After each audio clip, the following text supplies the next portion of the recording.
के सदस्यों में आपसी समझ हो, उस परिवार में खुशियों का मेला लगा होता है। लेकिन आज के समय में हम देखते हैं कि घर के रोज के लड़ाई झगड़े, बेटा अपने बाप की बात नहीं मानता, बहू अपनी सास की बात नहीं मानती, और घर में कमाने वाला युवक अपनी सास और अपनी माँ के झगड़ों के बीच पिसता रहता है। ना उसकी बात उसकी माँ समझती और ना ही उसकी पत्नी समझती, और रोज घर में कलेश होते रहते हैं। आदमी उन्नति करे तो कैसे करे, घर में खुशियां आए तो कैसे आए। इसी कलेश को खत्म करने के लिए बुद्ध ने एक ऐसा मार्ग बताया था जिसका पालन अगर कोई आदमी करेगा तो उसके घर में खुशियां ही खुशियां होंगी। उस मार्ग को जानने के लिए हमें ये कहानी आखिर तक सुननी पड़ेगी। इससे पहले कि आप इस कहानी में खो जाएं, इस चैनल को सब्सक्राइब जरूर कर लें। तो चलिए कहानी शुरू करते हैं। बात उस समय की है जब गौतम बुद्ध ज्ञान प्राप्ति के बाद नगर नगर घूमकर भिक्षा मांगते थे और लोगों में अपना ज्ञान बांटते थे। एक बार पूर्णिमा का दिन था। बुद्ध अपना भिक्षा पात्र हाथ में लिए हुए 1250 भिक्षुओं के साथ एक नगर में प्रवेश करते हैं। वे सभी मंद गति से और मौन अवस्था के साथ चल रहे थे। नगर की सड़कें दीपों और ताजे फूलों से सजी हुई थी। बुद्ध और उनके संघ का अभिनंदन करने के लिए मार्गों के दोनों ओर भीड़ उमड़ रही थी।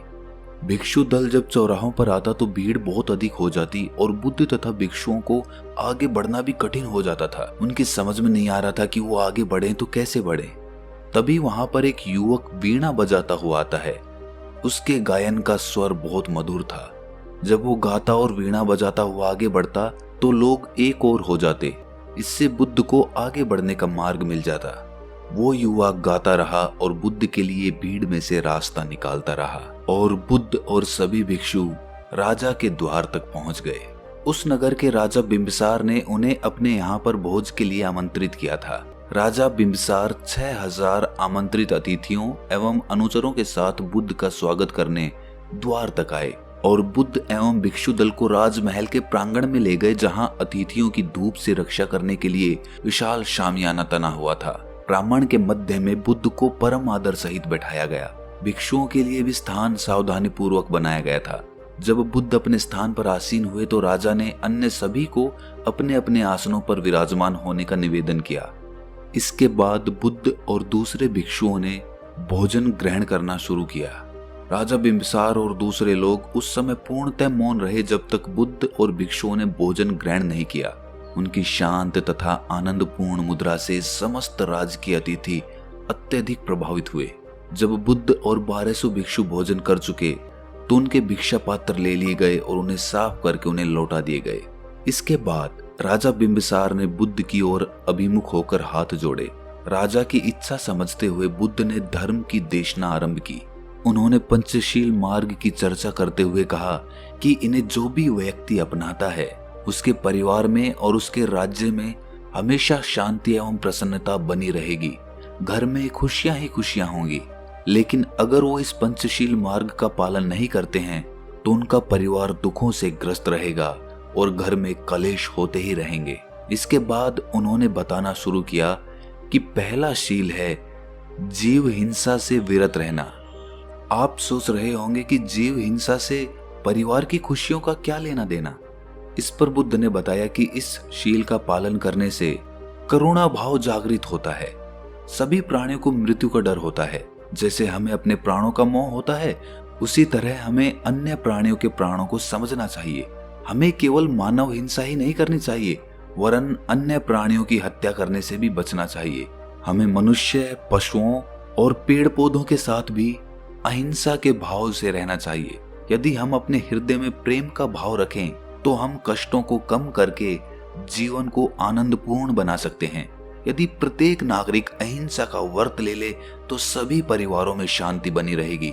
जब लोग एक दूसरे के जीवन का आदर करेंगे तो पड़ोसी में और घर के सदस्यों में कोई कलह नहीं होगी। दूसरा शील है चोरी से विरत रहना। किसी आदमी को यह अधिकार नहीं कि वो दूसरों की कमाई से अर्जित धन संपदा खुद इस्तेमाल करे। दूसरे की वस्तुओं को हथियाने का प्रयास करना दूसरे शील का उल्लंघन है। दूसरों को धोखा मत दो या अपने प्रभाव का प्रयोग करके अन्य सदस्यों की वस्तुएं मत छीनो। हम देखते हैं कि परिवार में ज्यादातर झगड़े इसी बात पर पनपते हैं कि घर का दूसरा सदस्य कमा रहा होता है जबकि पहला सदस्य बैठकर खा रहा होता है। लेकिन दूसरा सदस्य कब तक कमाएगा? उसकी खून पसीने की कमाई उसी की है, उस पर उसी का हक है। और जब आप सक्षम होते हुए भी नहीं कमाएंगे तो स्पष्ट है कि घर में लड़ाई झगड़े पनपेंगे ही। एक उम्र तक बाप का हक होता है बेटे को पालना पोसना, लेकिन उस उम्र के बाद भी जब बेटा कमाने नहीं लगता तो बाप को गुस्सा आने लगता है, जिससे घर में लड़ाई झगड़े पनपने लगते हैं। और यही कहानी भाइयों की होती है। दो भाइयों में से एक भाई कमा रहा होता है और दूसरा बैठ के खा रहा होता है। इससे परिवार फटने लगता है। इसीलिए दूसरों की कमाई पर निर्भर ना रहें। अगर आप खुद सक्षम हैं काम करने के तो खुद खून पसीने की कमाई से अपना धन जुटाएं। इससे परिवार में बंटवारा नहीं होगा। तीसरा शील है व्यभिचार से विरत रहना, यानी कि शरीर संबंध केवल पति पत्नी के बीच रहने चाहिए। इस शील का पालन करने से परिवार में विश्वास और खुशी बढ़ती है। यदि आप प्रसन्नता चाहते हैं, घर में खुशी चाहते हैं, तो बहुत सी रखेलों को मत रखिए।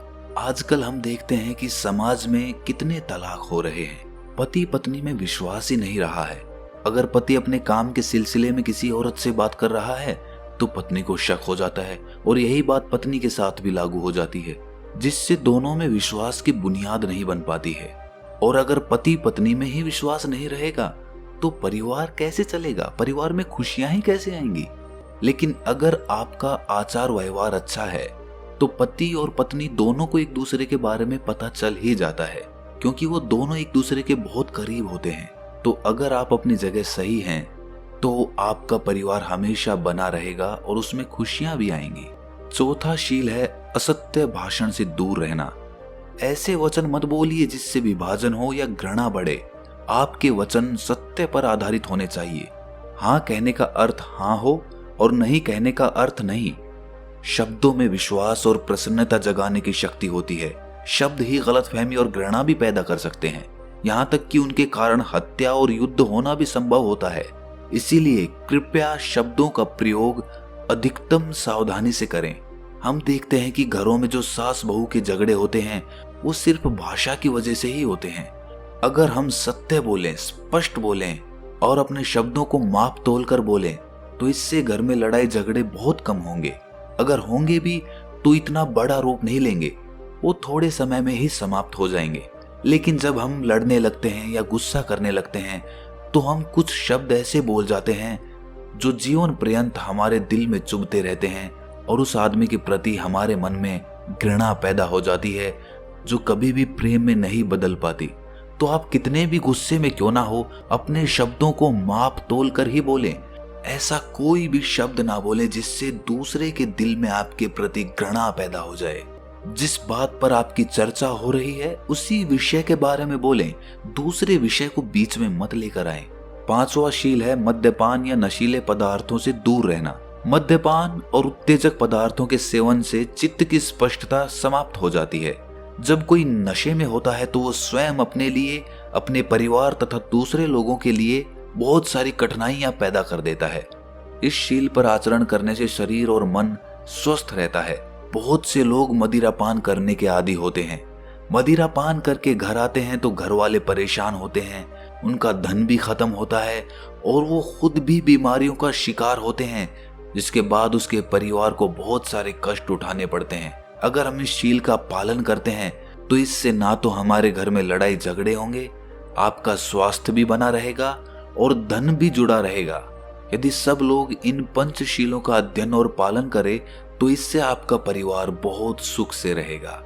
ये सुनकर राजा बिंबिसार प्रसन्नता से उठकर खड़े हो जाते हैं और बुद्ध के समक्ष नमन करते हैं।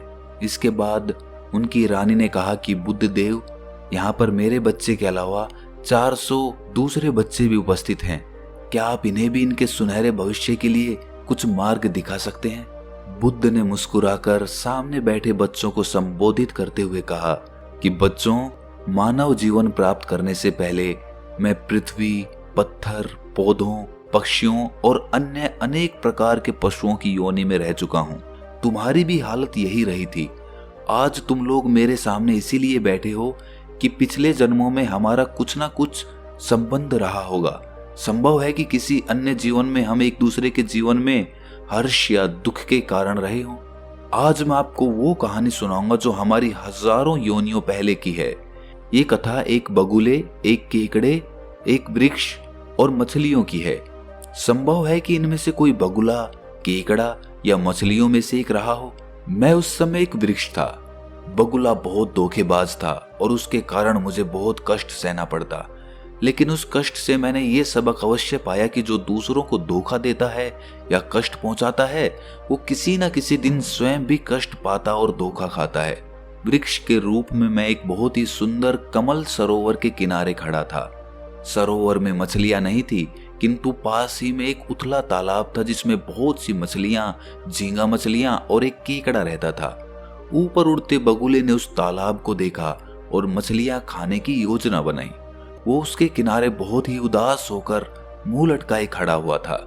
मछलियों ने जब उससे परेशानी का कारण पूछा तो उसने कहा कि मैं तो तुम्हारी दुर्अवस्था के कारण परेशान हूं। यहाँ ना तो साफ पानी है, ना पर्याप्त खाना। मछलियों ने पूछा कि क्या आप हमारी परेशानी दूर करने का कोई रास्ता जानते हैं? तो उसने कहा कि अगर तुम चाहोगी तो मैं तुम्हें एक एक करके यहाँ से ले जाकर उस तालाब में छोड़ाऊंगा। वहां पर साफ पानी है और खाने के लिए भी बहुत सी चीजें हैं। मछलियों को बगुले पर विश्वास नहीं हो रहा था, तो बगुले ने कहा कि यदि तुम्हें संदेह हो रहा है तो मैं पहले एक मछली को वहां जाकर दिखा लाता हूं, तब तुम्हें भरोसा हो जाएगा। बहुत सोच विचार करने के बाद मछलियों में से एक बड़ी मछली जाने को तैयार हो गई। मछली तेजी से तैर लेती थी और बालू पर भी अपना बचाव कर सकती थी। बगुले ने उस मछली को ले जाकर तालाब दिखाया और वापस ले आया। बगुले की नेक नियति से संतुष्ट होकर मछलियों ने उससे प्रार्थना की कि हमें एक एक करके उस सरोवर तक छोड़ आओ। इसके बाद बुद्ध ने कहा कि मैं तो वहां पर वृक्ष बनकर खड़ा था। वो चालाक बगुला अपनी चोंच में मछली को ले आता और मेरे ऊपर बैठकर खाता और आखिर में उसकी हड्डियां मेरे तने के पास गिरा जाता। ऐसा ही सिलसिला चलता रहा। मैं तो वृक्ष था और ये सब घटित होते देखता रहा। मुझे बहुत क्रोध भी आता, किंतु मैं कुछ कर भी नहीं सकता था। पेड़ तो जड़ से बंधा होता है, शाखाएं बढ़ाने के अलावा कुछ नहीं कर सकता था। मैं ना तो मछलियों को चेतावनी दे सकता था और ना किसी शाखा की मदद से बगुले को उसकी करतूत से रोक सकता था। मैं वो भयानक दृश्य देखने के लिए लाचार था। जब भी वो किसी मछली को लाता तो उसे फाड़ कर खाता और उसकी हड्डियां नीचे गिराता तो मुझे बहुत तकलीफ होती। मेरे तने पर मेरे आंसू निकलकर जैसे जम जाते। इसी तरह वो सारी मछलियों को खा गया।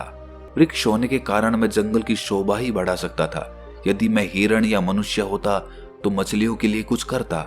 मैंने प्रण लिया कि यदि कभी मुझे मनुष्य का जन्म मिला तो मैं शक्तिशाली लोगों से कमजोर लोगों की रक्षा के लिए भरपूर प्रयास करूंगा। आखिर में जब सब मछलियां और झींगा मछलियां खत्म हो गईं, तो एक केकड़ा बचा। बगुले ने उसे भी ले जाने के लिए कहा तो केकड़े ने कहा कि आप मुझे लेके कैसे जाएंगे? आपकी चोंच तो पतली है, अगर मुझे संभाल ना पाए तो मैं जमीन पर गिरकर मर जाऊंगा। इसीलिए अगर मुझे ले चलना है तो अपने दोनों पंजों से मैं आपका गला पकड़ लेता हूँ। सरोवर में पहुंचकर मैं आपका गला छोड़ दूंगा। बगुला इस पर सहमत हो गया। बगुला केकड़े को लिए मेरे ऊपर ही आ बैठा तो केकड़े ने कहा कि आप मुझे सरोवर ना ले जाकर यहाँ क्यों ले आए? तो बगुले ने कहा कि कोई भी बगुला इतना मूर्ख नहीं हो सकता कि मछलियों को एक तालाब से दूसरे तालाब तक ले जाकर छोड़ता फिरे। क्या तुम नीचे मछलियों की पड़ी हड्डियां नहीं देख रहे? अब तुम्हारी जिंदगी भी इसी प्रकार समाप्त होनी है। ये सुनते ही केकड़े ने अपने पंजे बगुले की गर्दन में गड़ाने शुरू कर दिए। कष्ट से वो तड़प उठा और केकड़े को सरोवर तक ले जाने के लिए तैयार हो गया। वो उसे लेकर सरोवर तक गया और केकड़े से कहा कि मेरी गर्दन छोड़कर पानी में उतर जाओ। लेकिन उस तालाब की अपने साथ की सभी मछलियों की मृत्यु को याद करके उसने बगुले की गर्दन दबा डाली। इससे बगुला मर गया और केकड़ा उसे छोड़कर पानी में चला गया। बच्चों, उस समय मैं एक वृक्ष था। मैं इस समूचे दृश्य का साक्षी था। इस घटना से मैंने सीखा कि यदि हम दूसरों के साथ सद्व्यवहार करेंगे तो दूसरे भी हमारे साथ वैसा ही सद्व्यवहार करेंगे। लेकिन अगर हम दूसरों के साथ निर्दयता का व्यवहार करेंगे तो हमें भी जल्दी या देर से वही स्थिति भोगनी पड़ेगी। मैंने व्रत लिया कि अपने अगले जन्मों में मैं अन्य प्राणियों की सहायता करने का प्रयास करूंगा। तो दोस्तों, कैसी लगी आपको ये कहानी?